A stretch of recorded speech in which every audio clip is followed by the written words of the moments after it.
Hola, ¿cómo estás, Brenda? ¿Cómo está? Buen día. Más bien agradecerle a usted por el tiempito que se ha sacado acá para una pequeña entrevista que tenemos para el programa de la vuelta. Agradecerle bastante por la predisposición de tiempo.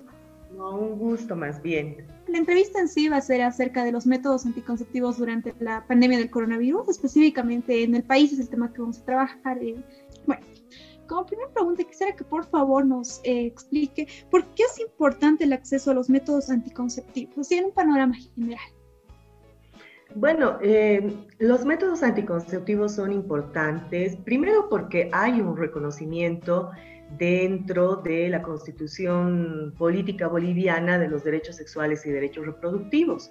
Y por tanto, uno de estos derechos es la salud sexual, salud reproductiva, dentro de la cual se incluye como un servicio importantísimo la dotación de los métodos anticonceptivos modernos.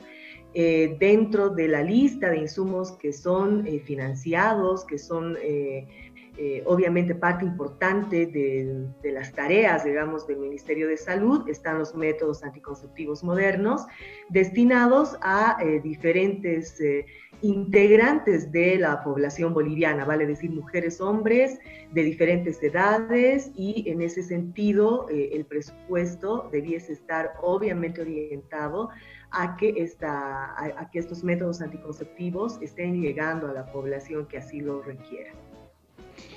Tomando en cuenta esto de cuáles son las deficiencias que existen en cuanto al acceso para obtener los métodos anticonceptivos, esto fuera del tiempo del coronavirus, más antes, ¿qué pasaba? ¿Cuáles eran las deficiencias que se presentaban dentro del país?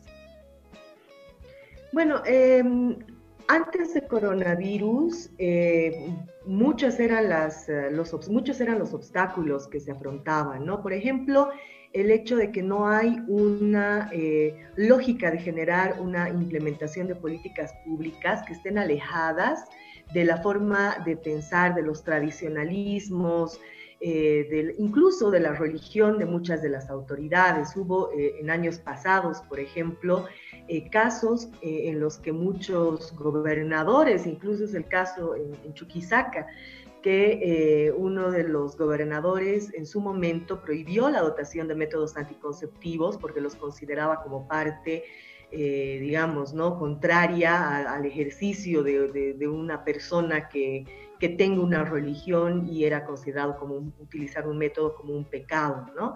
Esto se convierte en una vulneración de derechos humanos toda vez de que la persona de cualquier edad está facultada, tiene el derecho para el acceso a métodos anticonceptivos, y estos obstáculos lo único que hacen es generar una de las problemáticas más grandes que tiene Bolivia desde hace años atrás, como es la del embarazo adolescente, ¿no? Sumado a ello, el incremento de casos de VIH que se ha dado, digamos, de forma también preocupante en nuestro país, ¿no? Sumado a ello, el incremento de casos de infecciones de transmisión sexual en diferentes sectores de la población, los embarazos no deseados, más allá de que sean, digamos, en la adolescencia, también es un problema dentro de la población adulta. Y así podemos ir citando una serie de problemáticas relativas a la sexualidad y a la reproducción, que durante muchos años se sostienen como indicadores muy altos dentro de nuestro país, y que nos ponen también dentro de la región latinoamericana y el Caribe, dentro de los países que menos hace por disminuir estas problemáticas. Y bueno, en este marco de dificultades que se han presentado por estos hechos, y ahora sí entrando dentro de lo que es la pandemia del coronavirus, ¿usted conoce algunos datos de cuánto ha afectado la pandemia al acceso para obtener los métodos anticonceptivos acá en el país? O sea, de hecho ya tenemos un resultado preliminar debido al seguimiento que se ha ido haciendo en estos meses, y que nos está mostrando que lastimosamente Bolivia no ha cumplido con una recomendación que ha hecho la Comisión Interamericana de Derechos Humanos relativa justamente al acceso a los servicios esenciales dentro de la época de la pandemia. Uno de esos servicios esenciales justamente era el relativo a los servicios de salud sexual, salud reproductiva. Entonces, ante un sistema de salud bastante deficiente, ante una serie de decisiones gubernamentales que se han ido tomando observando en esta época de pandemia. Una de ellas, de forma negativa, ha sido justamente el hecho de no priorizar este servicio esencial. ¿Qué va a traer consigo? ¿Cuál va a ser el efecto negativo de no haber tomado la salud sexual y la salud reproductiva en nuestro país como un servicio esencial? Se van a incrementar los embarazos no deseados.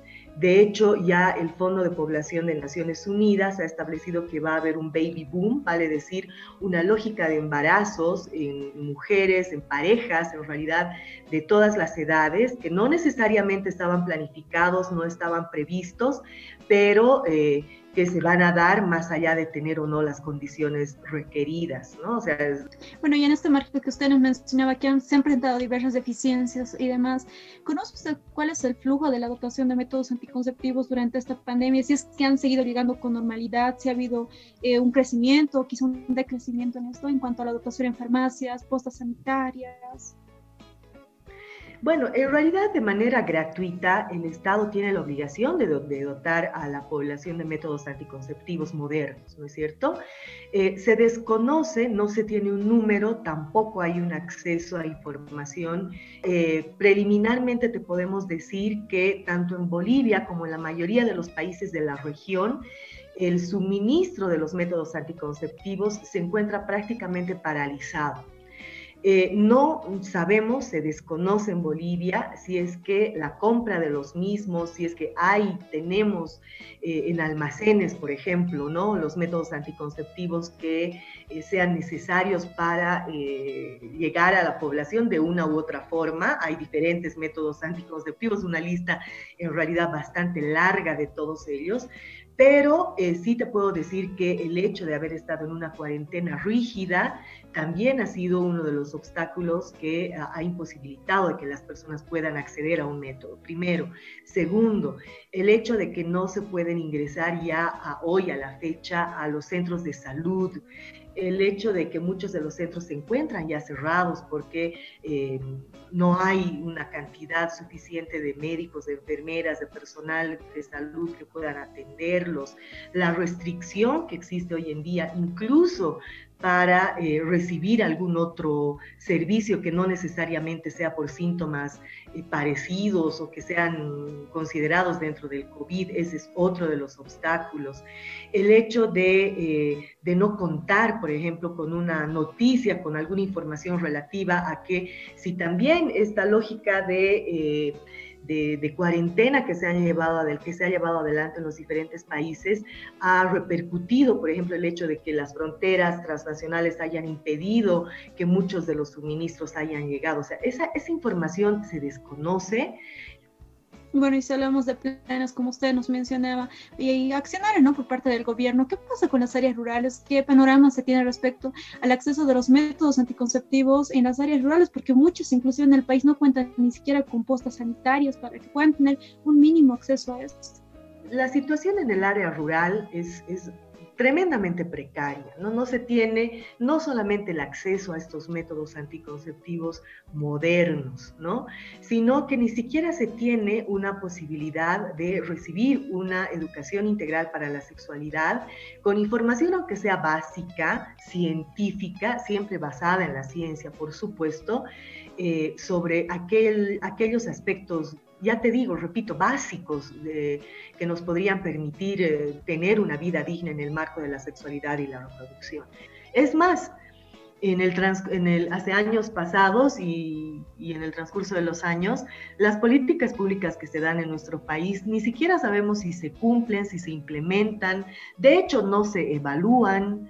No se les destina un presupuesto adecuado, se presume que solo es una labor del gobierno nacional, del Ministerio de Salud, de una oficina del Ministerio de Salud, cuando en realidad este es un tema de desarrollo humano que debiese ser atendido también por las gobernaciones y por los gobiernos municipales, ¿no? Entonces estamos muy mal, la época de pandemia ha empeorado grandemente toda esta situación. Y bueno, si hablamos de la educación sexual, antes era casi nula, inclusive en algunos colegios, y qué decir de las familias, como usted mencionaba, siempre mantienen, ¿no?, ciertos mitos, ciertos tabúes respecto a este tema. ¿Qué está pasando con la educación sexual durante la pandemia del coronavirus? ¿Se ha implementado quizá algunos medios para poder seguir con esta formación hacia los chicos? Lastimosamente, si el Ministerio de Educación no está pudiendo dar una respuesta a cómo va a dar continuidad al ciclo de enseñanza 2020, del año 2020, mucho menos está mirando esta necesidad de que se puedan incorporar materias alternativas para la formación humana de las generaciones que están pasando por la etapa escolar en Bolivia, ¿no? Una de esta información básica debiese ser la educación integral para la sexualidad. ¿Qué quiere decir? Que hoy la televisión universitaria, la televisión boliviana, los canales privados deberían estar preocupados justamente, en lugar de pasar tanta telenovela. No es el caso de la televisión universitaria, que creo que sí ofrece una gama mucho más amplia de posibilidades, ¿no? Incluso de programas educativos. Pero la grilla de los otros canales debiese ofrecer de forma amplia y masiva educación integral para la sexualidad, proveniente de gente experta. No son parte, ya te digo, de una política pública seria, responsable. Si hay algo en nuestro país, se lo ve, digamos, se lo vive o se escucha algún mensaje de prevención solamente en la época del carnaval, ¿no?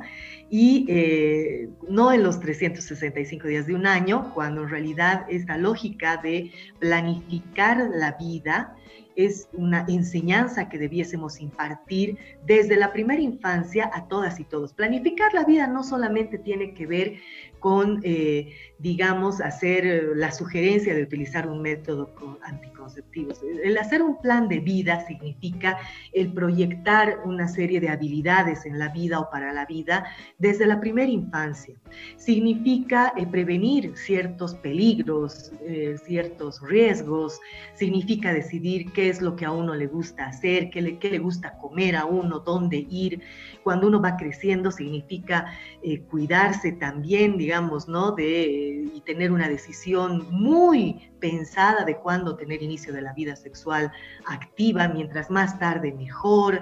Uno tiene que elegir el tipo de pareja que quiere tener en el transcurso de la vida, cuándo casarse, o en su caso o en su defecto no casarse, cuándo tener hijos o en su defecto no tenerlos. En fin, significa mostrarle a las generaciones nuevas un abanico de posibilidades. Y bueno, tocando lo que usted mencionaba en el hecho de que hay bastantes entidades y entes regulatorios que deberían dar las condiciones, ¿no?, para que todo esto se dé en cuanto a la población y demás, pero lastimosamente ese no es el caso de nuestro país, lo reconocíamos y veíamos que hay grandes deficiencias en este tema. ¿Qué pasa con aquella población que quiere acceder a este tipo de métodos, pero no cuenta con los recursos o quizá no sabe a dónde ir?